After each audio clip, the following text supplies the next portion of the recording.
Olá, galera, tudo bem com vocês? Eu sou a professora Cris e sou professora de Tecnologia e Inovação. Nós vamos seguir aqui o nosso aprendizado com o tema O Pensamento Computacional em Nossa Vida, a situação de aprendizagem número 2. O pensamento computacional é baseado em 4 pilares. Ele se baseia em 4 conceitos básicos da computação. Quais são esses conceitos básicos?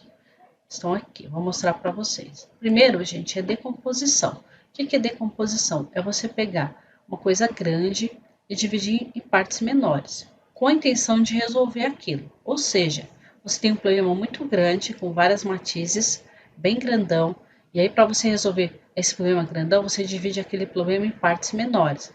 A gente vê isso muito em matemática quando a gente vai fazer os exercícios. A gente tem que fazer contas em paralelo, fazer uma tabuada, alguma coisa para auxiliar na conta principal. Nesse caso aqui, também a gente pode pensar num exemplo de decomposição, a gente pode pensar em calcular uma área de um polígono. Eu peguei aqui para vocês verem esse polígono aqui, que é um hexágono, e nesse hexágono aqui, se você não souber a fórmula, você pode trabalhar de outra maneira. Qual maneira? Você dividir o hexágono em 2, 3, 4, 5, 6 triângulos.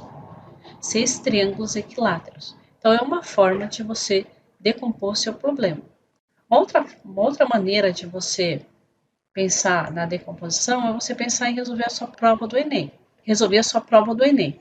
Então, você tem lá todas as disciplinas e você tem que resolver uma por uma. Você não pode ficar resolvendo a prova aleatoriamente. A questão 1 e a questão 20, a questão 3 e a questão 15. Você tem uma sequência. Geralmente, você resolve por disciplinas de conhecimento. Quando você zera aquela, você parte para outra.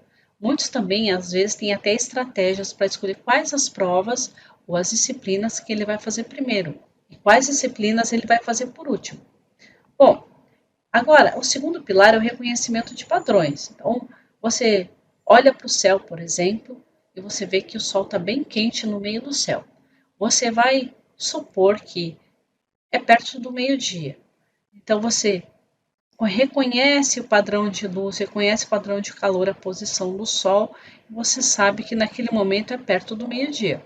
Outro exemplo de reconhecimento de padrões é o reconhecimento de raças de cachorros e gatos. Nós sabemos que os cachorros são muito diferentes entre si, e os gatos também, mas nós sabemos que eles são gatos ou são cachorros. Então você pode ter um cachorrinho bem pequenininho e você pode ter um cachorro enorme, mas eles são da mesma raça, assim como os gatos também.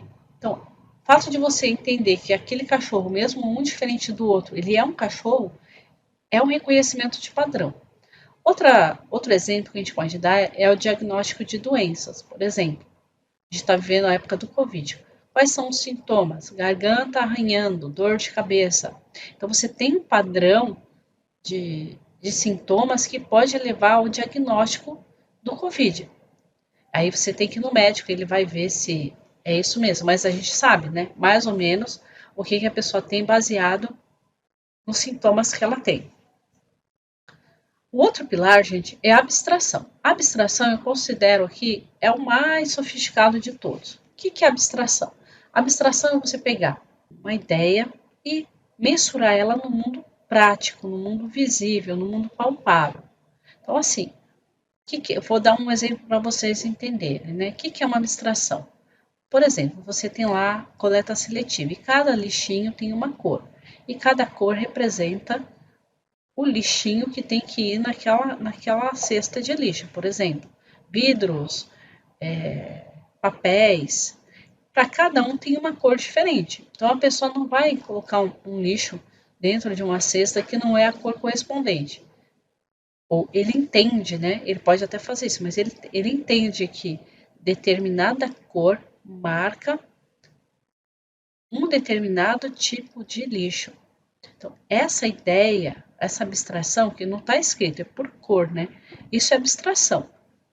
Outra coisa também, a gente pode dar exemplo, são os mapas. Então, você olha no mapa, por exemplo, o mapa da cidade de São Paulo, ou o Waze, né? Ou o Google Maps, e você abstrai, você você se coloca em algum lugar ali que você quer ir, você se vê no lugar e você se vê no lugar, chegando em outro lugar, você faz essa consulta. Qual o caminho que você tem que seguir? Você não está ali no mapa, né? Mas você abstrai. De alguma forma você entende que se você seguir aquelas direções que são sugestionado ali, você vai lá e você consegue chegar no seu destino, tá? Então, essa é a ideia do mapa. Então, ou também assim, você vai construir um carro. Se você apertar no pedal, ele vai acelerar. Se você apertar em outro pedal, ele vai parar. É uma abstração. Por que ele vai parar? Por que ele vai acelerar? Você vai apertar o vidro elétrico, ele vai subir o vidro ou vai descer o vidro. Alguém imaginou isso antes de fazer. Então a pessoa abstraiu e trouxe para o mundo real. E o último pilar é o algoritmo. Algoritmo é uma sequência finita de passos para a resolução de um problema. Então você vai fazer um problema, só que você vai fazer alguns passinhos. Primeiro eu vou fazer isso, depois eu vou fazer isso, depois eu vou fazer isso, depois eu vou fazer isso. Tem que ter essa sequência. Ou seja, eu não posso começar a resolver um problema pelo final. Eu tenho que ter uma sequência lógica e tem que ser mais fácil, né? Tem que ter um gradiente aí de dificuldade para me resolver a minha tarefa. Para vocês entenderem, ó, um exemplo é cozinhar arroz. Como você cozinha arroz? Você joga água primeiro na panela? Não, você tem que fazer o quê? Você tem que escolher o arroz, lavar o arroz, deixar o arroz para secar. Depois você coloca água para ferver. Depois você coloca os temperos. Depois você refoga o arroz. Por último, você coloca a água. E você deixa lá, sei lá, 15 minutos para cozinhar o seu arroz. Isso é uma sequência. Se você mudar essa sequência, muito provavelmente seu arroz vai ficar duro, né? Ou papo, vai ficar.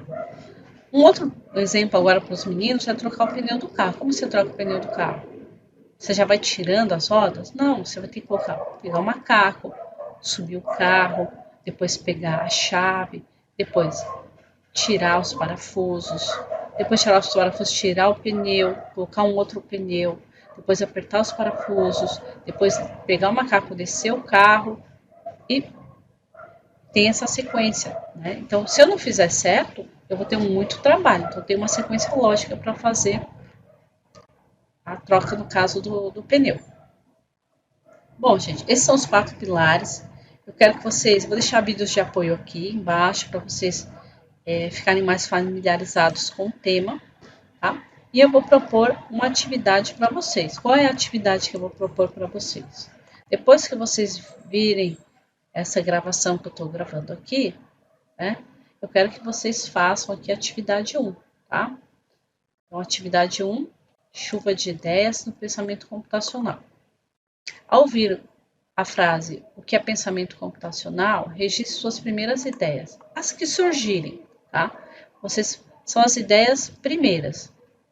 Depois, seu professor irá anotar as respostas de todos os estudantes na lousa, com seu grupo considerando o que foi registrado. Escrevam o que é pensamento computacional a partir do que foi discutido. Aí você vai colocar aqui.